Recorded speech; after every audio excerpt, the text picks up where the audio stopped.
Bem-vindos e bem-vindas ao CSA TV, o seu canal de notícias das Américas. Seguem agora os nossos destaques. CEPAL alerta que a América Latina se aproxima de uma nova década perdida. Unicef pede para que os professores sejam priorizados na vacinação contra a Covid-19. No Brasil, o STF exigiu do governo Bolsonaro a apresentação do plano de vacinação contra o coronavírus. Segundo a OIT, os imigrantes recebem, em média, 13% a menos do que os cidadãos de seus países de destino.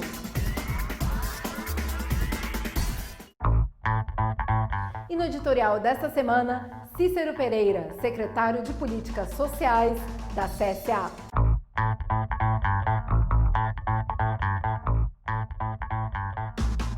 Em 2020 foi um ano muito difícil e complexo para toda a população, em particular para toda a classe trabalhadora, que teve que continuar trabalhando apesar da emergência sanitária.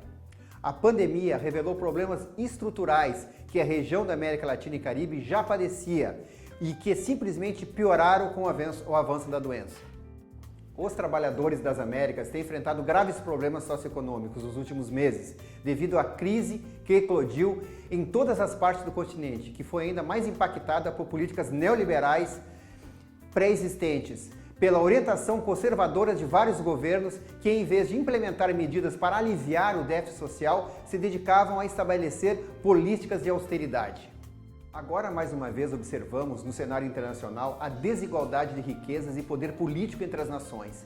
Em um momento em que os países mais ricos mostram ao mundo o início de programas de vacinação de suas respectivas populações, os países em desenvolvimento continuam dependendo dos caprichos da indústria farmacêutica e da vontade da cooperação internacional para saber quando será possível ter acesso a vacinas contra o SARS-CoV-2. As farmacêuticas aceleraram os processos de criação de vacinas, numa disputa que visa mais o lucro dos parceiros do que a saúde da população. Hoje, várias delas começam a ser oferecidas aos países. No entanto, isso não significou o fim da estrada. Além dos desafios logísticos para poder levar as vacinas a todos os lugares remotos do planeta, a maioria deles sem ter infraestrutura como estradas ou meios de transporte seguro para manter as redes de frio, acrescenta-se o principal desafio para os países em desenvolvimento. Tem financiamento para poder de compra das doses necessárias para proteger seus habitantes. Organizações internacionais expressam seu apoio para ajudar os países mais pobres a terem vacinas a tempo de conter as taxas de infecção, que se aceleram em muitas regiões. Por outro lado, vemos a posição de vários países do Sul que exigem que a Organização Mundial do Comércio, a OMC, retire patentes médicas e que, dessa forma, esses produtos tenham um preço mais acessível para esses países e, portanto, não impliquem em maior endividamento com as organizações multilaterais. É hora de tornar visível a geopolítica da saúde por trás dessas grandes corporações e o apoio que elas têm de seus respectivos governos. A classe trabalhadora deve lutar para reduzir os custos das vacinas e assim tornar o direito à saúde algo tangível para as pessoas e não simplesmente declaração no papel. E a CEPAL alerta que a América Latina se aproxima de uma nova década perdida. A primeira mudança necessária para estimular as economias na nossa região é a aplicação de políticas fiscais e monetárias expansivas, tanto as convencionais quanto as não convencionais. O incentivo fiscal, que hoje está em média de 4,1%, deveria ser prolongado até 2022, pelo menos. A América Latina e o Caribe são as regiões mais afetadas pelo endividamento resultante da crise econômica e financeira. A cooperação e a solidariedade internacional passam por disponibilizar crédito com juros baixos e sem estabelecer condições aos países. A exigência de medidas de austeridade e de diminuição de recursos em políticas básicas causa convulsão social, como o que ocorreu no caso da Costa Rica, do Peru e do Chile. Mesmo havendo outros motivos para a insatisfação popular nesses países, não podemos negar esse fator em comum.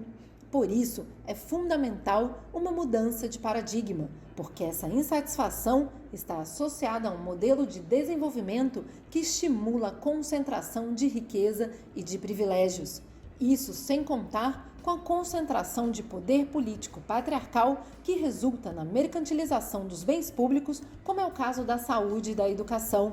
A insatisfação está relacionada, portanto, à falta de serviços básicos, combinada com a crescente informalidade laboral que faz com que a maior parte da população não tenha direito à Seguridade Social. E a pandemia de Covid-19 se agrava na América Central. O coronavírus se transmite de forma intensa na América Central após 9 meses da chegada da pandemia, numa região que já sofre com a pobreza, pela passagem de furacões e com governos que buscam acesso às vacinas enquanto enfrentam graves crises econômicas.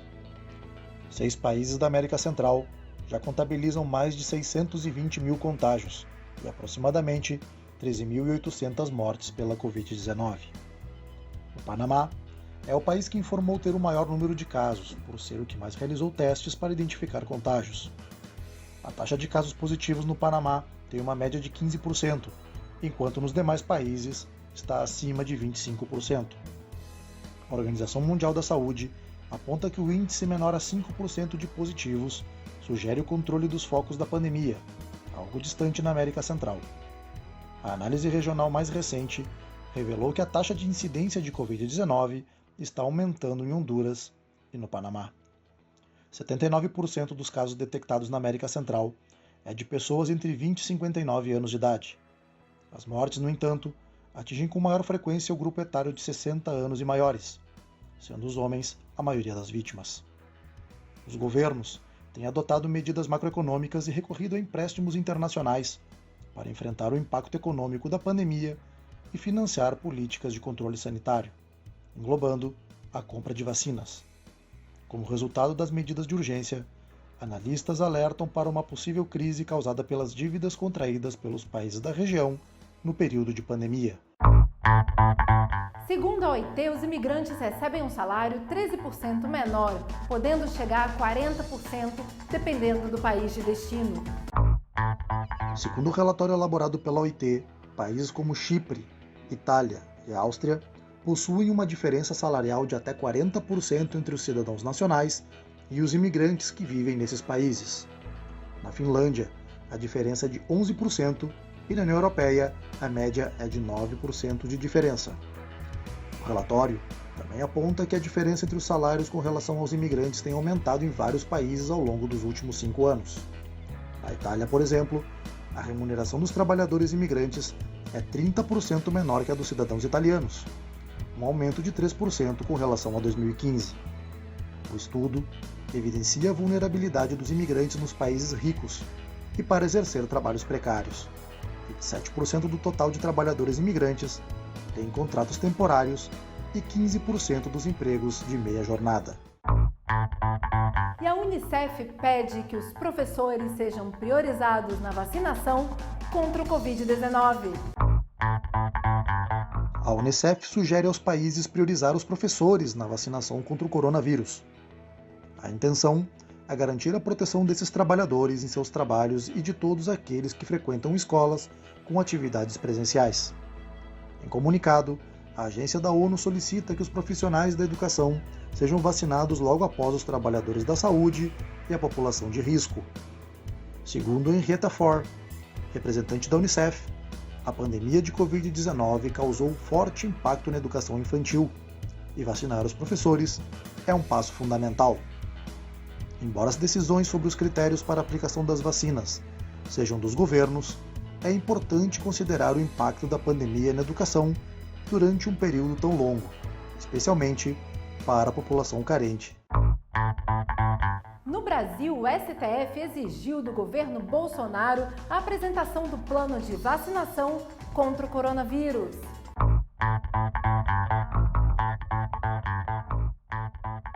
Jair Bolsonaro enfrenta críticas pela demora para apresentar um plano nacional de vacinação contra o Covid-19. O Brasil é o segundo país em número de mortos pela pandemia, e publicou um plano sem mencionar quando teria início a vacinação e de que forma será alcançado o objetivo de imunizar 70% da população do país. Uma nova onda de críticas surgiu quando Bolsonaro negou as recomendações de especialistas para conter a pandemia e quando declarou que não tem a intenção de se vacinar. Nesta semana, o STF exigiu a apresentação do plano, que prevê vacinar cerca de 14 milhões de pessoas na primeira fase, começando com a população de risco, trabalhadores da saúde, idosos e indígenas. E o continente com a maior biodiversidade do mundo é o mais atingido pela omissão dos governos.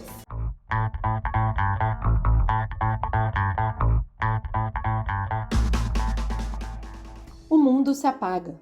Os desastres que a pandemia ofuscou. As quarentenas pelo Covid-19 ofereceram um falso alívio para o meio ambiente. Animais selvagens correndo pelas ruas, céus limpos e mares cristalinos. Uma miragem e tanto, já que a América, última fronteira natural, tem sofrido em 2020 suas piores queimadas, secas e furacões. As queimadas na Amazônia se intensificaram em 2020.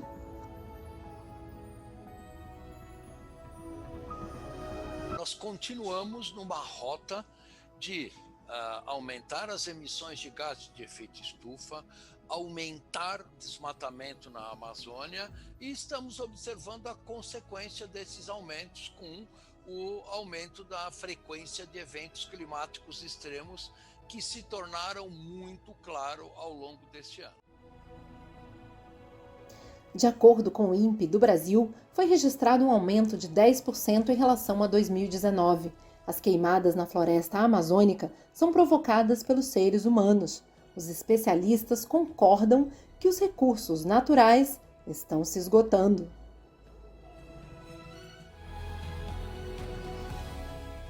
O presidente do Brasil defende a exploração de recursos naturais como receita para impulsionar o desenvolvimento da região.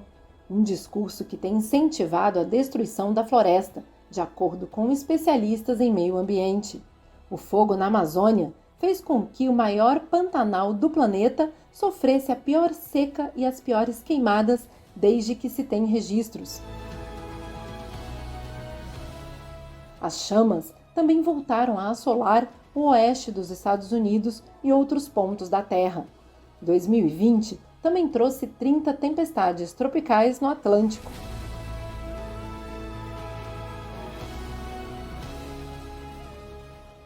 Dela, 13 foram furacões, 6 deles de categoria alta, afetando de forma catastrófica a América Central.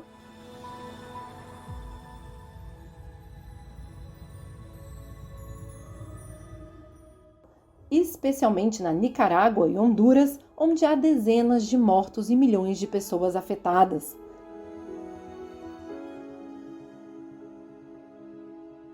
Também em 2020, foram registradas temperaturas recordes nos polos. Hoje já se sabe que as emissões de metano de permafrost no Ártico, no próximo século, a partir de 2100, eles vão ser um dos principais fatores de emissão no planeta. Valores de emissão de CH4 muito preocupantes. Uma transição rápida para uma economia verde se converteu na última alternativa, apesar de que muitos concordam que a doença do planeta já é irreversível.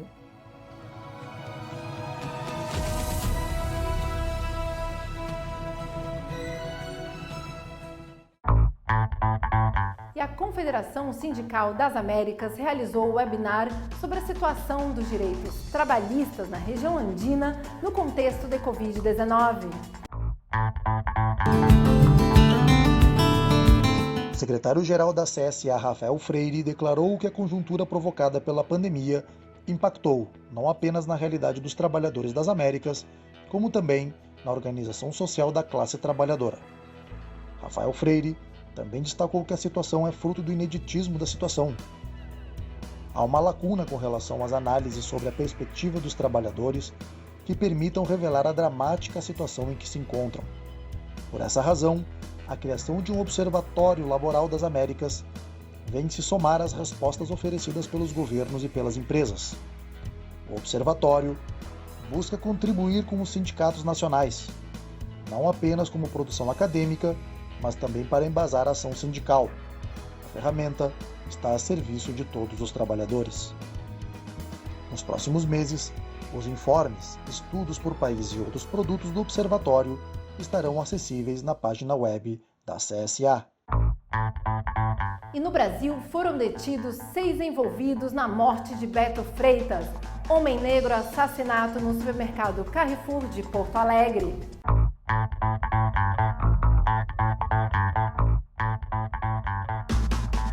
A Polícia Civil do Rio Grande do Sul declarou ter indícios suficientes para finalizar o inquérito e remetê-lo ao Ministério Público para denunciar a 2 seguranças do supermercado Carrefour pela morte de Beto Freitas, juntamente com 4 pessoas que se omitiram diante do crime. As testemunhas ressaltaram a indiferença de funcionários vinculados ao supermercado e à empresa de segurança Vector, diante da violência sofrida pela vítima, declarou a Polícia Civil em comunicado sobre o episódio. Uma das suspeitas indiciadas é uma supervisora do Carrefour, que tentou impedir que uma testemunha filmasse a cena. As imagens foram essenciais para a denúncia do crime pelas redes sociais. O vídeo registrou o pedido de socorro de Beto enquanto era agredido pelos seguranças. O assassinato ocorreu na véspera do Dia Nacional da Consciência Negra no Brasil e gerou uma onda de manifestações pelo país. Muitos deles em sedes do supermercado Carrefour. E os sindicatos participaram das mobilizações antirracistas em diversas cidades do Brasil. E o Colégio Eleitoral dos Estados Unidos confirmou a vitória de Joe Biden. Essas e outras notícias no próximo bloco.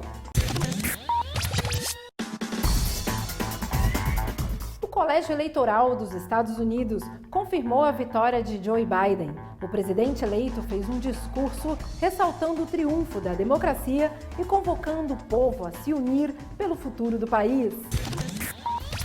Na Argentina, a Câmara de Deputados aprovou o projeto de lei para regular o aborto. Reivindicar o direito das mulheres a ser dueñas da decisão sobre seu próprio corpo, sobre a maternidade, sobre o momento, sobre a circunstância, é terminar com uma história que tem que ver com o patriarcado. A medida apresentada pelo governo de Alberto Fernandes seguirá para votação no Senado e está prevista para o final de dezembro.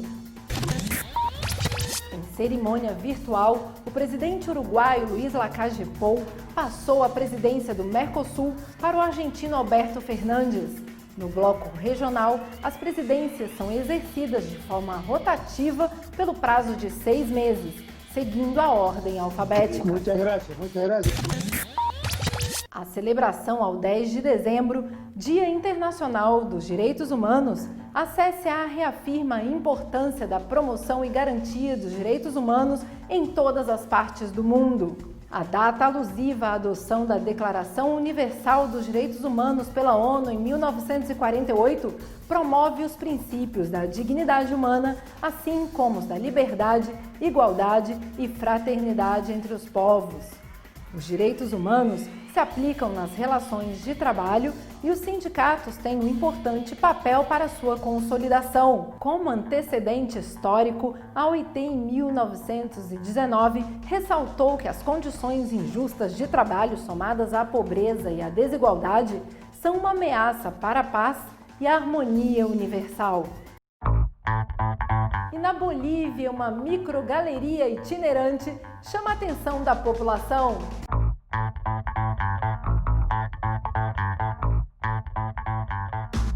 As pessoas que utilizam diariamente o transporte público na Bolívia podem apreciar exposições fotográficas durante o trajeto. A microgaleria instalada em um ônibus de transporte de passageiros é uma iniciativa do coletivo Foto Espaço Bolívia e do dono do veículo, o boliviano Luiz Aguilar.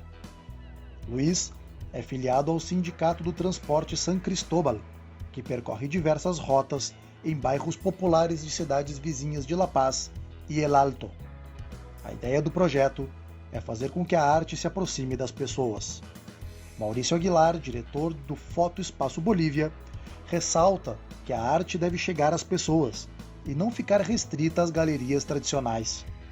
A arte pode estar em movimento e chegar às pessoas que em toda a sua vida nunca puderam ir a uma exposição. A ideia é que a arte possa atingir o maior número de pessoas possível. O veículo escolhido para a missão de levar a arte ao público foi o Super Menecito, um Dodge de 1978 que circula há 42 anos pelas ruas de La Paz.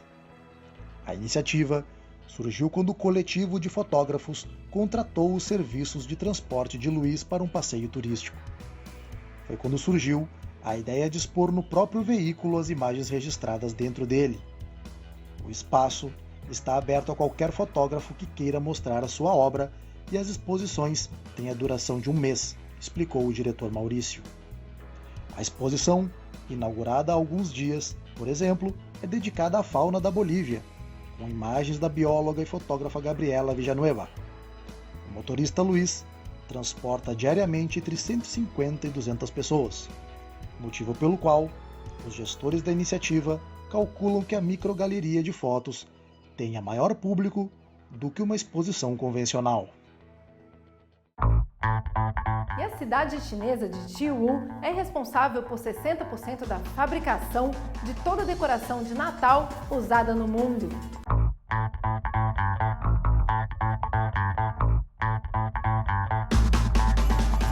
A decoração de Natal se fabrica em Yiwu. Yiwu é conhecida como o epicentro mundial da decoração de Natal. Essa aldeia de Natal conta com mais de 340 mil metros quadrados, repletos com 9 mil lojas e mais de 10 mil vendedores. –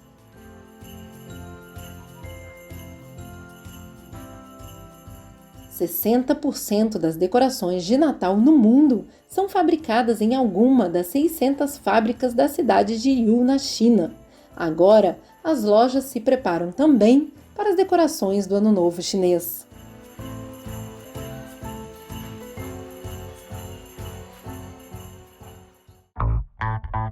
No México, a tradição popular é adaptada em um ano marcado pela pandemia.